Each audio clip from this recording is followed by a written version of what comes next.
Hello students, आज हम पढ़ेंगे कक्षा 6 का विषय हिंदी पाठ 17 सच्ची शिक्षा तो चरित्र निर्माण है।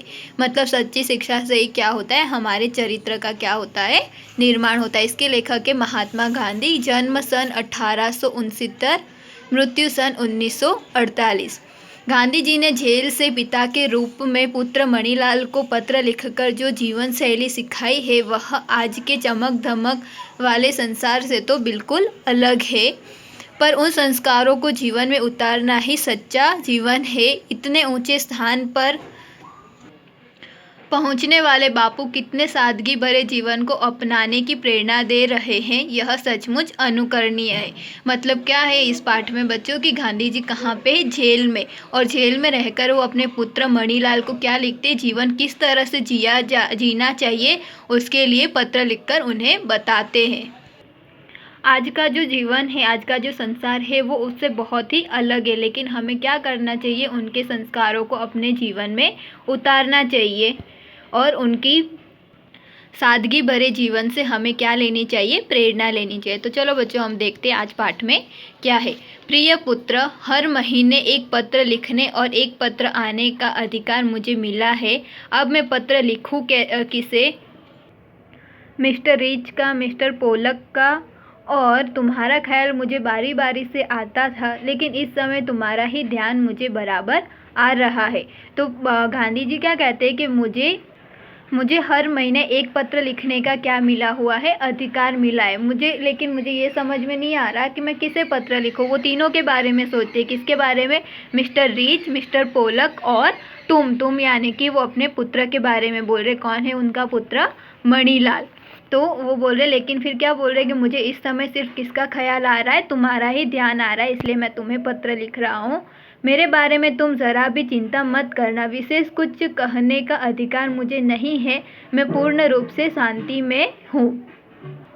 तो गांधी जी क्या बोलते हैं अपने पुत्र को कि तुम जरा से भी मेरी चिंता मत करना। मुझे ज़्यादा कुछ इन्फॉर्मेशन या फिर यानी कि जानकारी देने का अधिकार तो नहीं है, लेकिन मैं तुम्हें इतना बता सकता हूँ कि मैं यहाँ पे क्या हूँ, शांति में हूँ। मुझे कोई भी परेशानी नहीं हो रही है। आशा है कि बा अच्छी हो गई होंगी। मुझे मालूम है कि तुम्हारे कुछ पत्र यहाँ आए हैं, लेकिन वे मुझे नहीं दिए गए।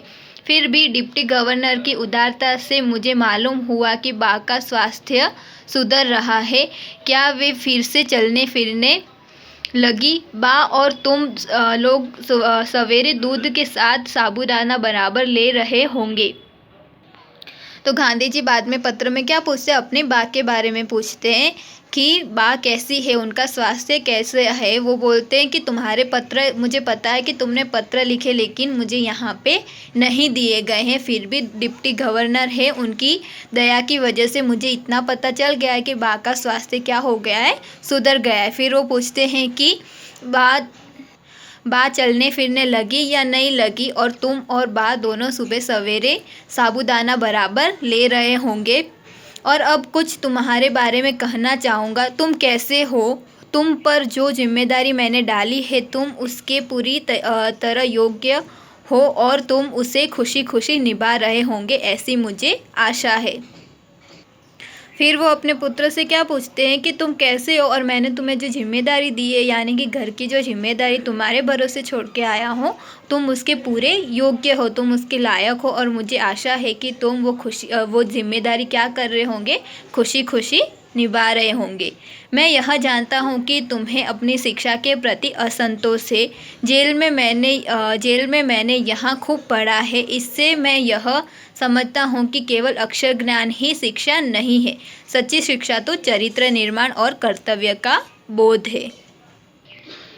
फिर गांधी जी क्या बोलते हैं कि मुझे पता है कि तुम्हें अपनी शिक्षा के प्रति क्या हो रहा है, असंतोष, यानी कि तुम सही से पढ़ लिख नहीं पा रहे हो क्योंकि तुम्हें इतनी सारी जिम्मेदारी दी गई है। और क्या बोलते हैं कि मैंने यहाँ पे जेल में खूब पढ़ा है और मैं ये समझता भी हूँ कि अक्षर ज्ञान ही शिक्षा नहीं है। अक्षर ज्ञान यानी कि सिर्फ लिखना आना ही शिक्षा नहीं होती। सच्ची शिक्षा क्या होती है, चरित्र निर्माण और कर्तव्य का बोध, यानी कि हमारे संस्कार सही होने चाहिए, हमें अपने कर्तव्य के प्रति ख्याल होना चाहिए, हमें पता होना चाहिए कि हमें अपने कर्तव्य का पालन करना है। तो वही क्या होती है, सच्ची शिक्षा होती है। यदि यह दृष्टिकोण सही है, सही है और मेरे विचार से यह बिल्कुल सही है, तो तुम सच्ची शिक्षा प्राप्त कर रहे हो। आजकल तुम्हें अपनी बीमार माँ की सेवा का अवसर मिला है। रामदास और देवदास को भी तुम संभाल रहे हो। यदि यह काम तुम अच्छी तरह और खुशी खुशी कर रहे हो तो तुम्हारी आधी शिक्षा इसी के द्वारा ही पूरी हो जाती है। तो फिर गांधी जी क्या बोलते हैं कि अगर मैं बिल्कुल ही सही सोच रहा हूँ तो तुम्हें क्या मिल रही है, सच्ची शिक्षा मिल रही है। आजकल तुम्हें क्या मिल रहा है, अपने बीमार माँ की सेवा करने का क्या मिल रहा है, अवसर मिल रहा है। और तुम्हारे पे रामदास और देवदास की भी जिम्मेदारी है। और अगर ये जिम्मेदारी तुम किसी बोझ में नहीं और खुशी खुशी निभा रहे हो तो तुम्हारी शिक्षा क्या हो रही है, सही शिक्षा तुम्हें मिल रही है। मतलब कि तुम्हें आधी शिक्षा इसके द्वारा तुम्हारी पूरी हो रही है। ये जिससे हमने देखा था ना, गांधी जी ने क्या बोला था, सच्ची शिक्षा यानी कि हमारा कर्तव्य का पालन करना। अब बीमार माँ की जिम्मेदारी भी हमारी ही होती है। तो गांधी जी ने क्या बोला कि अगर तुम ये सारी चीज़ें खुशी खुशी कर रहे हो तो तुम्हें क्या मिल रही है, आधी शिक्षा तो तुम्हें इसी के द्वारा ही मिल रही है। एक बात मैं कहना चाहता हूँ कि आमोद प्रमोद का एक निश्चित आयु तक ही शोभा देते हैं।